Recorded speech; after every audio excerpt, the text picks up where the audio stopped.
En este video hablaremos del síndrome hematoso. Antes de hablar de edema, debemos conocer cómo se comportan los líquidos en el cuerpo. La cantidad de agua que hay en el cuerpo depende de la persona que estemos estudiando. Tendremos entonces que en las mujeres el 50% de su peso es agua y en los hombres es el 60%.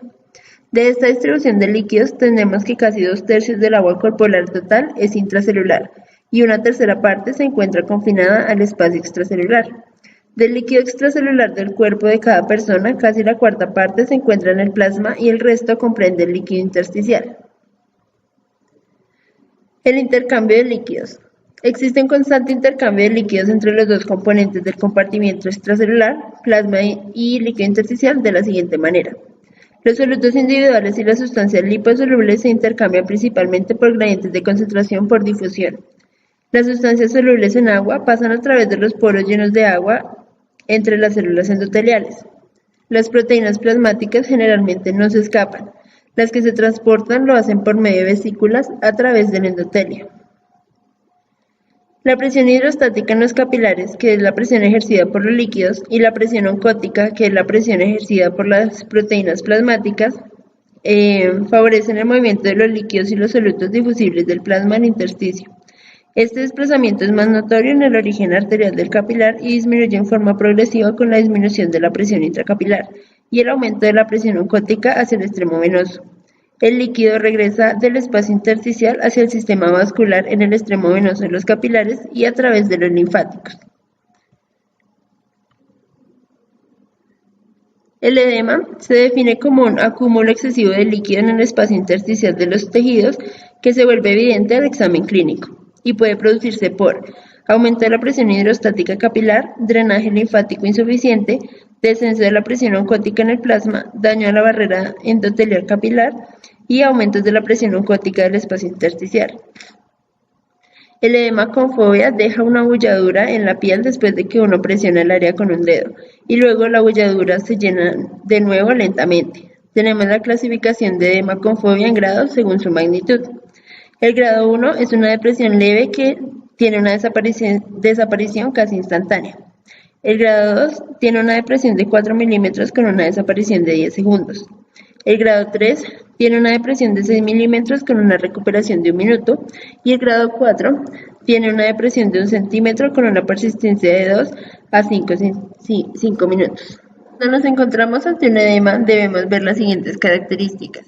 El inicio, si es agudo o crónico, la localización, que puede ser en cara, manos, tobillos, piernas, genitales, abdomen o ascitis, el horario, si es matutino, vespertino, nocturno o si no tiene relación con el horario, la consistencia dura o blanda, el color blanco, rojo pigmentado, la sensibilidad indolora o con sensación de dolor, los síntomas y signos que lo acompañan, la temperatura, si es frío o caliente, y los factores que aumentan o disminuyen.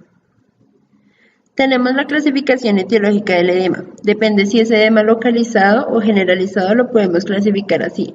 El edema localizado puede ser causado por infecciones, insuficiencia venosa, trombosis venosa profunda y linfedema. El edema generalizado lo trataremos más adelante. Aquí tenemos unos ejemplos de edemas localizados y en la clasificación mostramos las causas comunes. El edema en esclavinas por la cava superior, el edema pulmonar, el edema cerebral, el edema macular y el edema de Reinke en las cuerdas vocales. Empezamos por la infección que produce edema localizado, la filariasis. Son infecciones producidas por nematodos Burkholderia bancrofi y Brugia malayi, cuyos adultos se localizan en los vasos linfáticos. Estos parásitos son transmitidos por insectos dípteros hematófagos, mosquitos del género Culicidae y Phlebotomidae. Las filariasis son endémicas en muchos países tropicales y subtropicales de Asia, África, América Central y el Caribe, Sudamérica y el Pacífico. Evidenciamos los síntomas y signos de esta infección según su evolución, en el periodo agudo y en el periodo crónico. Debemos tener en cuenta que es un edema sin fobia. En el periodo agudo presenta éstasis de la linfa con el linfedema correspondiente. En ocasiones puede morir el parásito por la inflamación, puede evolucionar a un absceso, enrojecimiento, dolor y calor, fiebre y malestar. En el periodo crónico presenta hidrocele, que es el edema del escroto. En el líquido de la hidrocele se encuentran microfilarias que determinan incapacidad sexual. Se puede complicar con la ruptura de los vasos linfáticos a órganos vecinos, que ocasiona eliminación de la linfa de la linfa por la pelvis renal, en la cavidad abdominal o el tórax. La elefantiasis es el aumento del volumen de las zonas afectadas.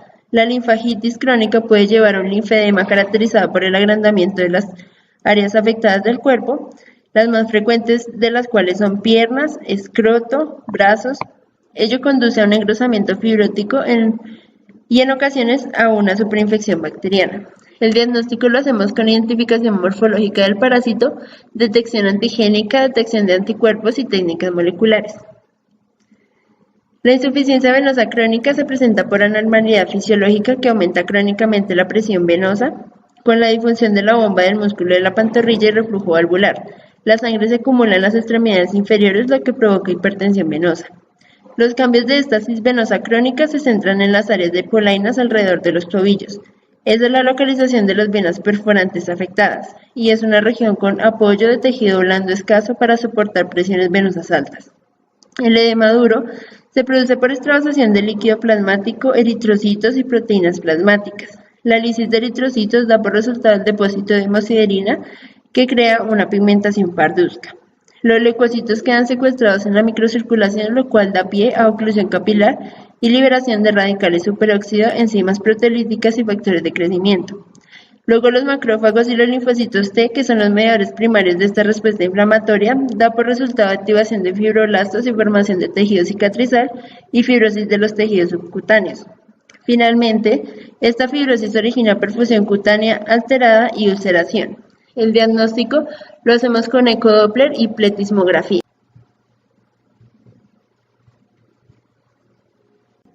Aquí tenemos la clasificación según los signos que se encuentren. Clase 0, sin signos visibles ni palpables de enfermedad venosa. Clase 1, telangiectasia o venas reticulares. Clase 2, varices. Clase 3, edema. Clase 4, cambios cutáneos como pigmentación o eczema. Clase 5, cambios cutáneos con úlcera cicatrizada. Clase 6, cambios cutáneos con úlcera activa. Luego tenemos la trombosis venosa profunda. Es un coágulo de sangre en una vena profunda, generalmente en piernas o muslos. Recordemos que la formación de los coágulos depende de la tríada de Virchow, que es éstasis, lesión vascular e hipercoagulabilidad. Cualquiera de estos factores pueden ocasionar la trombosis, aunque generalmente es multifactorial. Los factores de riesgo adquiridos son edad avanzada, cáncer, intervención quirúrgica, traumatismo, inmovilización, terapia de reemplazo hormonal, uso de anticonceptivos orales, embarazo, enfermedad neurológica, enfermedad cardíaca y anticuerpos antifosfolípidos. El diagnóstico lo hacemos con ecodoppler y pletismografía también. Los síntomas y signos. Entonces, en los síntomas tenemos el dolor espontáneo a la palpación sobre la extremidad afectada, edema más o menos intenso en función de la localización de la obstrucción, los cambios de coloración en forma de eritema o cianosis de forma difusa, aumento de la temperatura local, aumento de la red venosa superficial, parestesias de miembros inferiores, sobre todo en las pantorrillas, y sensación de empastamiento muscular. Los signos. Se palpa el cordón venoso, el signo de Sick, que es dolor al extender la rodilla, el signo de Homans, que es dolor con la dorsiflexión pasiva del pie, generalmente a nivel gemelar, el signo de Hollow, que es dolor a la compresión manual de gemelos, el signo de Lowenberg, que es el dolor en la región gemelar, compresión del esfigmomanómetro inferior a 180 milímetros de mercurio, el signo de Peir, que es el dolor muscular con la palpación intensa de los músculos flexores del pie con ambos pulgares, y el signo de Duquesne es el dolor pasivo a nivel de la pantorrilla por edema muscular.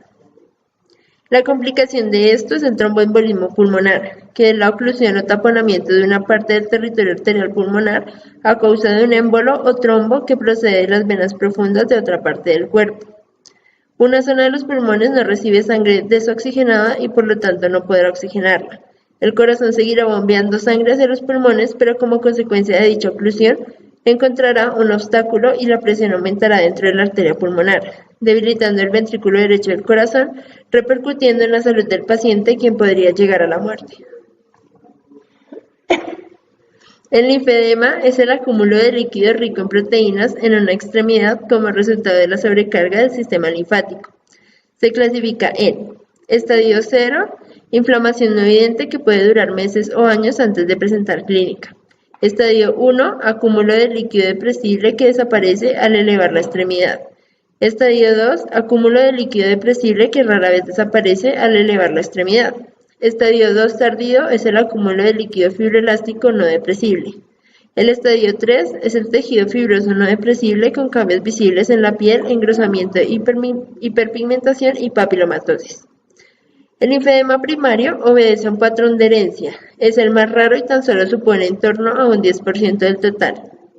Posee 3 etapas según la edad de aparición. Congénito en recién nacidos a 1 año, posee un patrón de herencia. El precoz es de 1 año a 35 años, es de origen idiopático, representa 77 al 94% del linfedema primario. Y el tardío es en mayores de 35 años y es por un trastorno del sistema linfático.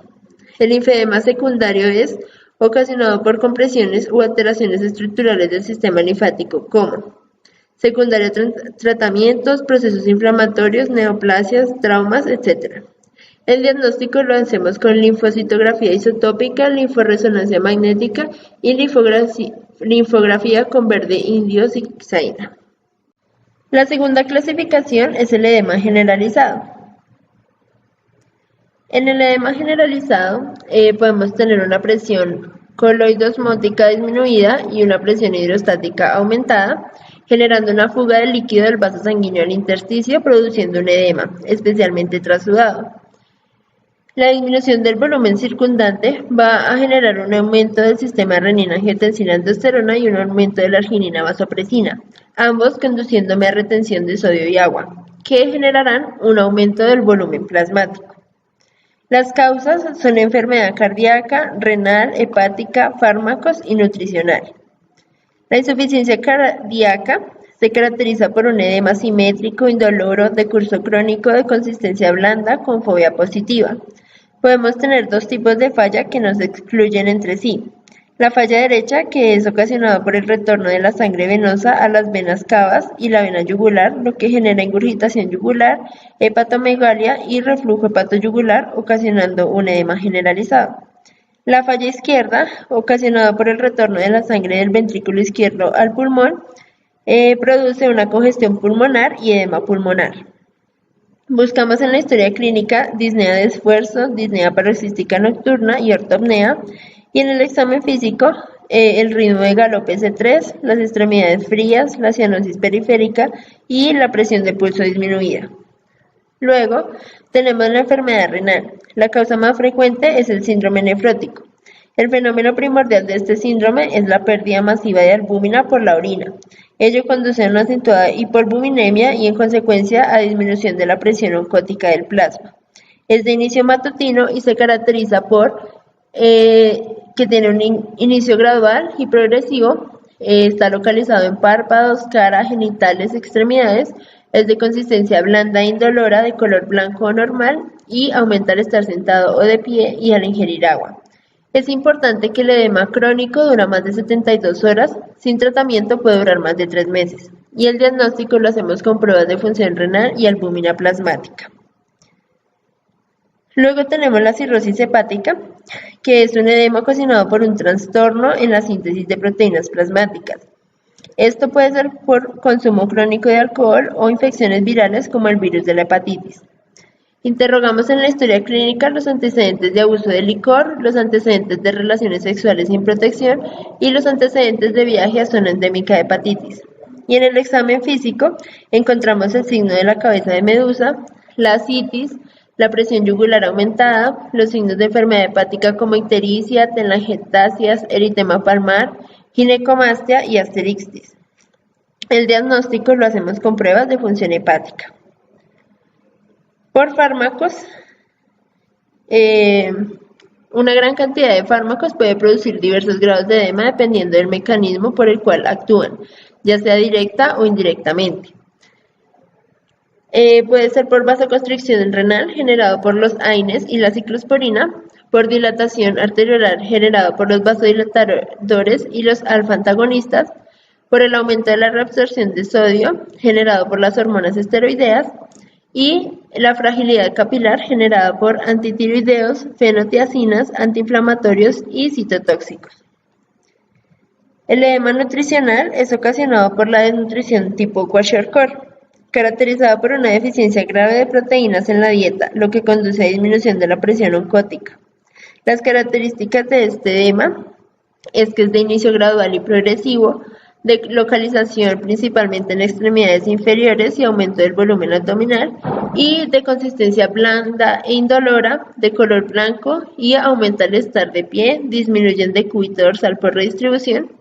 El estado de paciente, vamos a tener un paciente pálido, con cabello quebradizo, con lengua lisa, con masa muscular disminuida y la albúmina plasmática es menor a 2 gramos sobre decilitro. El edema no tiene relación con el horario. Ahora, el tratamiento.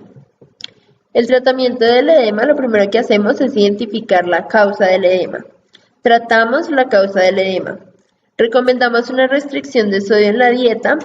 Podemos recomendar también el reposo en cama, que mejora el edema de falla cardíaca o en cirrosis. Recomendamos el uso de medias elásticas, la elevación de los miembros inferiores, la disminución de la ingesta de agua y podemos hacer un manejo con diuréticos.